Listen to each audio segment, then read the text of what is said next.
Assalamualaikum warahmatullahi wabarakatuh. Selamat siang, salam sejahtera untuk kita semua, pimpinan dan anggota Komisi 5 yang kami hormati, Pak Dirjen bersama jajaran yang kami hormati. Terkait sama masalah evaluasi kita pada hari ini, terkait dengan Dirjen Bandara kita, Dirjen Udara kita, ada beberapa catatan yang mungkin menjadi garis bawah kami terhadap 6 hal yang tadi disampaikan. Cuman saya mungkin menyampaikan hanya 3 saja.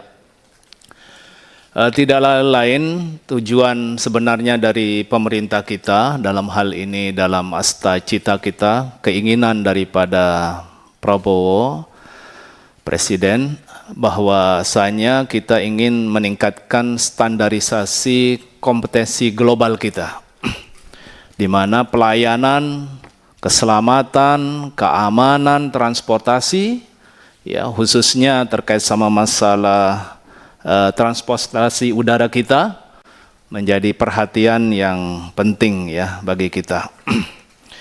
Yang pertama adalah terkait dengan klaim penurunan harga tiket yang tadi disampaikan kisarannya 12 sampai 22%.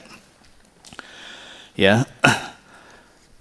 Dalam penilaian kami, dalam catatan kami, ternyata kebijakan penurunan tersebut itu tidak berlaku secara umum.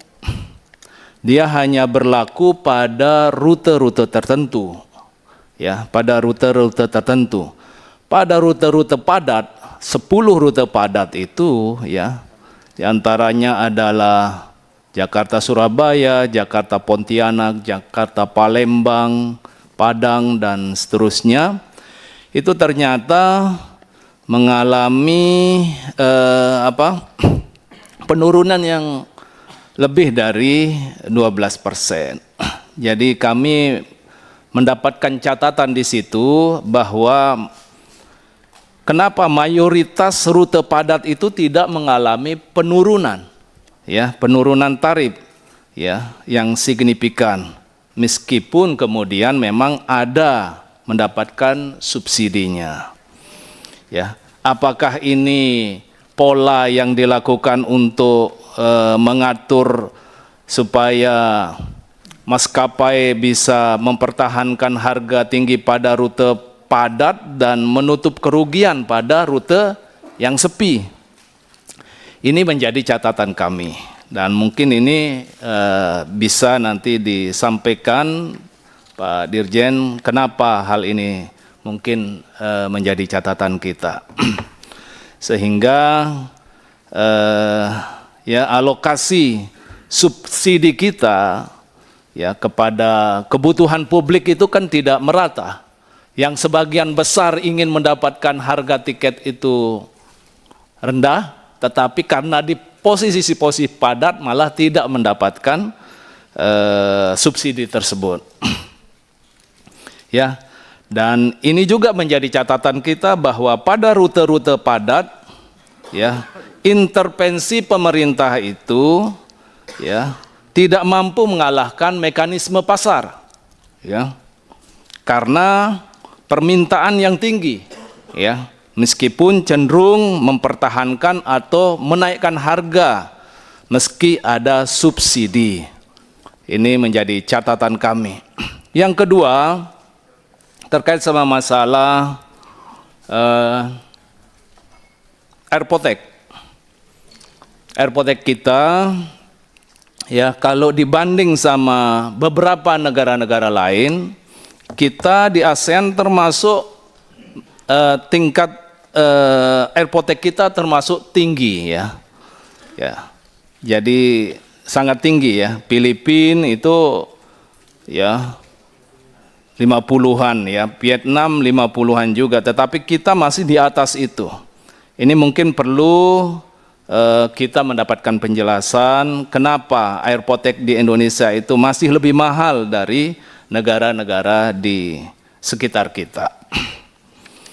Kemudian jika dibanding dengan airpotek yang sudah dibayarkan oleh masyarakat ya kepada kita, tetapi tidak berimbang dengan pelayanannya, karena sesungguhnya adalah pajak itu kan memberikan pelayanan, ya. Tidak dirasa adanya WiFi yang mungkin pelayanan dari sisi ketersediaan internet bandara yang mungkin tidak layak, misalkan WiFi yang lambat, ya. Kemudian kondisi ruang tunggu yang padat, full, gitu.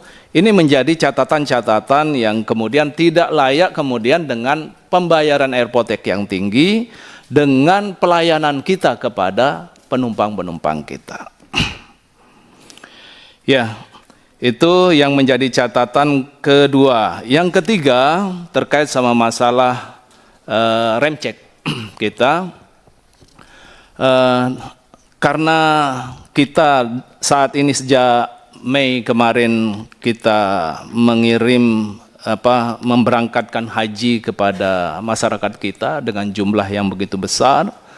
Nah, rupa-rupanya memang tujuan kemudian memberikan pelayanan terbaik kita kepada jamaah haji, itu kita mendapatkan beberapa catatan tadi sudah disampaikan oleh Pak Dirjen, beberapa keterlambatan dalam penerbangan jamaah haji kita. Ya, kalau yang umum mungkin sudah tadi disampaikan penyebab-penyebabnya ya. Tetapi kalau untuk penerbangan untuk jamaah haji kita itu sampai ada yang 18 jam, 19 jam. Itu Lombok kemudian tadi juga masuk dalam delay yang cukup panjang ya disampaikan. Nah, ini kemudian perlu menjadi catatan kita terkait sama masalah ya kondisi daripada pesawat-pesawat kita ya. Jadi kayaknya harus, karena transportasi udara ini adalah transportasi yang risiko tinggi ya. Sehingga keamanan, keselamatan itu harus mendapatkan prioritas utama ya. Dan kami meminta kepada Pak Dirjen beserta jajaran itu agar rem cek ya kegiatan ini betul-betul jangan terlalu diabaikan. Kalau tadi dalam pemeriksaan saja itu tidak menargetkan sampai 100% ya.